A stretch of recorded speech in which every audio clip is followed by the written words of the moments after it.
پھر جج صاحب نے ایک تحفظات ظاہر کیے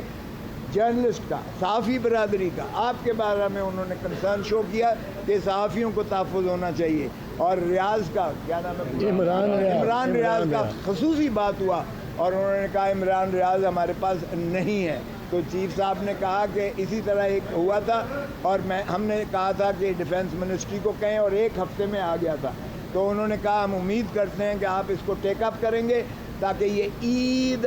عمران ریاض اپنے گھر میں بال بچوں اور خانوادے کے ساتھ گزار سکے۔ تو یہ آپ کے لیے خوشخبری ہے، انشاءاللہ اللہ نے چاہا تو آج سپریم کورٹ کی ہدایت پر اٹارنی جنرل یہ کوئی کاوش کر کے یہ عمران ریاض کو مخلصی ملے گی۔ دوسری بات ہوئی کہ عورتوں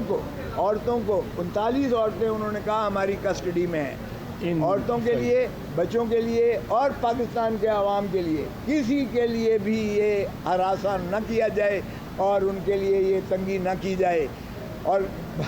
میں اپنے بارے میں آخری کہوں گا کہ وکیلوں کے بارے میں بھی جج صاحب نے یہ کہا کہ جہاں تک وکلاء کا تعلق ہے ان کو بھی تحفظ دینا ریاست کا فرض ہے، اور 2 نام لیے میرے علاوہ بھی، ان کے نام بھی لیے، اور ان کے حد تک انہوں نے کہا کہ ان کو بھی تحفظ دیجیے گا۔ تو آج بہرکیف آج کی کارروائی، اور اب چونکہ انہوں نے کہا سوموار کو، ابھی عید کے بعد کچھ جج صاحبان غالباً وہ رخصت پر ہوں گے یا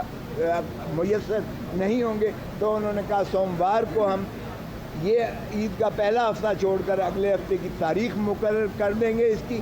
اور اس لیے وہ چاہتے ہیں کہ اس کا جلدی انشاءاللہ فیصلہ ہو۔ اٹارنی جنرل صاحب بھی اپنا استدلال فرمائیں گے۔ ان کو کہا گیا ہے کہ آپ کتاب کی شکل میں آپ کی معروضات اور جو دستاویزات دینا چاہتے ہیں وہ شامل کر دیں گے، اور ہماری جانب سے پھر جواب غزل کے طور پر ہم بھی عرض کریں گے جو ہوگا۔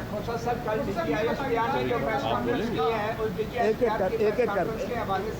آپ کیا کہیں گے؟ اور دوسرا جو خود احتسابی کا عمل ہوا ہے فوج کے اندر اور سینئر افسران کے خلاف کارروائی کی گئی ہے، آپ اس کارروائی کو کیسے دیکھتے ہیں؟ دیکھیں، میں سمجھتا ہوں کہ DGISPR ہو یا کوئی حکومتی نمائندہ ہو، جب ایک معاملہ عدالت میں چل رہا ہو تو ہمارے آداب اسی چیز کے متقاضی ہیں کہ ہم اس پر جو ہے حکومت یا ISPR کی طرف سے یہ اعتراض کرنا چاہیے تھا۔ اس لیے عدالتیں ان چیز سے ماوراء ہو کر آپ نے دیکھ لیا، کوئی